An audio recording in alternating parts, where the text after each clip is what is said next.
Kebijakan manis STY usai tiba di Indonesia. Timnas U20 tambah 12 pemain. Raffles Strike nikmati peran berkat sentuhan Sintayong.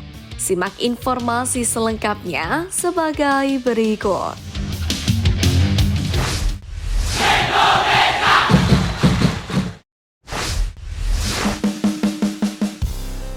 Sempat diragukan, Raffles Strike nikmati peran berkat sentuhan Sintayong.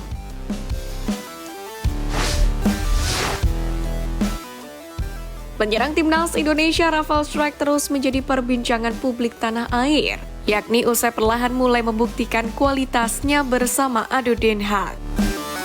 Sebagaimana diketahui, Raffles Strike sukses menjalani debut starter saat ADO Den Haag bersua dengan VVV Venlo, yakni di Liga Belanda akhir pekan kemarin. Tampil sejak menit pertama, Strike bermain selama 60 menit sebelum pelatihnya terpaksa melakukan pergantian. Hal ini terjadi karena satu pemain ADO Den Haag mendapatkan kartu merah dan mereka yang sedang unggul berusaha mempertahankan posisi.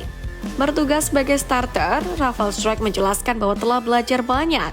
Sebab Raffles Strike dipercaya sebagai striker setelah ditempa Sintayong di timnas Indonesia. Menariknya, sebelum mendapatkan panggilan ke timnas, posisi pemain berusia 21 tahun ini adalah winger kiri. Dengan misi pencarian striker skuad Garuda, Sintayong pun terpaksa menjadikan pemain berjuluk El Clember tersebut sebagai penyerang tengah. Awalnya tentu bukan hal yang mudah karena Raffles Strike kali ini bertugas sebagai andalan utama di lini depan. Perlahan dia mulai beradaptasi dengan baik dan mengunci satu posisi di lini depan timnas Indonesia. Pemain kelahiran Lansdowne ini juga menyadari hal tersebut. Menjadi striker ADO Den Haag, dia tetap menjalani peran utamanya dalam bermain melebar. Ini dilakukan untuk membuka ruang bagi Alex Salk agar bisa terus menyerang. Meski senang menjalani debut, Rafa mengakui bahwa bertugas sebagai striker tidaklah mudah. Apalagi di tim senior, dia menghadapi bek yang memiliki postur ideal. Namun, hal ini akan jadi pelajaran berharga untuk pertandingan selanjutnya.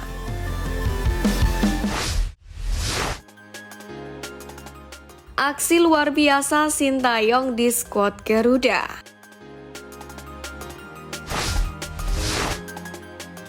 Pertama, potong generasi.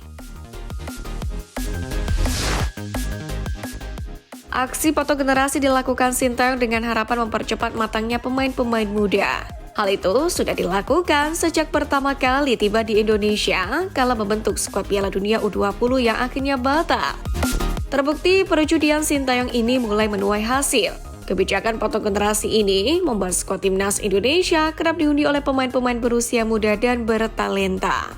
Para pemain yang disiapkan sejak kedatangan Sintayong seperti Witan Sulaiman, Rizky Ridho, hingga Hernando Ari berhasil menjadi tumpuan utama skuad Garuda bersama para pemain lainnya termasuk pemain keturunan.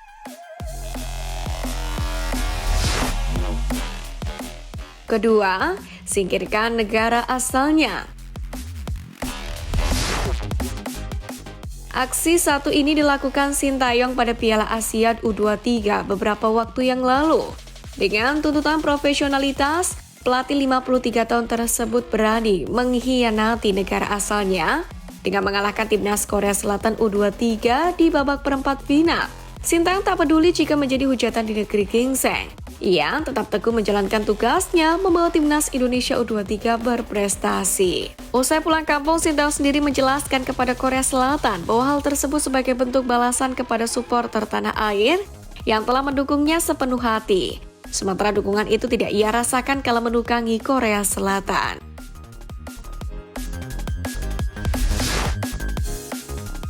Ketiga, loloskan 3 timnas ke Piala Asia.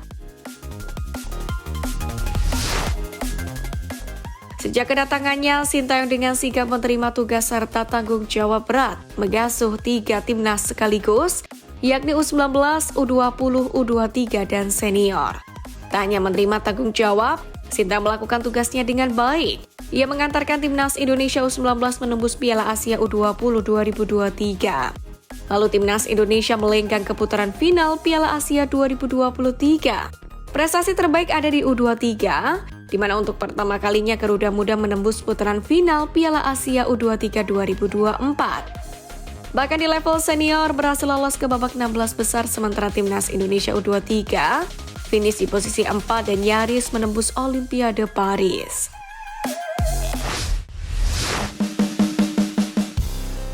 Atap kualifikasi Piala Asia U20 2025, Indra Syafri panggil 12 pemain baru.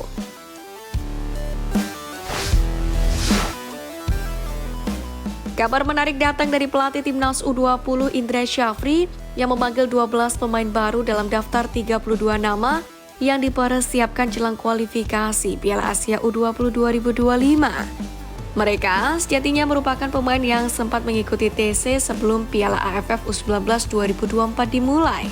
Namun Indra Syafri harus memangkas skuadnya karena batasan turnamen kelompok umur itu hanya memperbolehkan setiap kontesan membawa 23 pemain saja. Adapun TC Timnas Indonesia U20 itu nantinya bakal digelar di Jakarta dan Korea Selatan. Indra Syafri menggembleng Garuda Muda mulai Minggu 11 Agustus 2024 hingga 18 Agustus 2024 di Jakarta.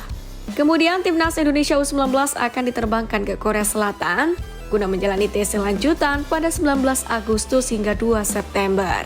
Beberapa nama dalam 12 pemain tambahan di TC Timnas Indonesia U20 tersebut merupakan andalan Indra Syafri di lapangan. Sosok-sosok punggawa diantaranya adalah pemain keturunan Indonesia Cidabin hingga sang bomber Nabil Ashura. Selain itu, ada juga putra dari mantan pemain Persiwa, Abu Bakar Kamara, yakni Kamara Osmani Maiket yang kembali ikut TC.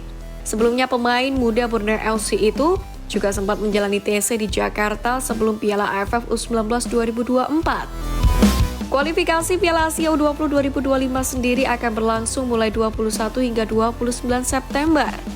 Timnas Indonesia U20 pun didapuk menjadi tuan rumah grup F.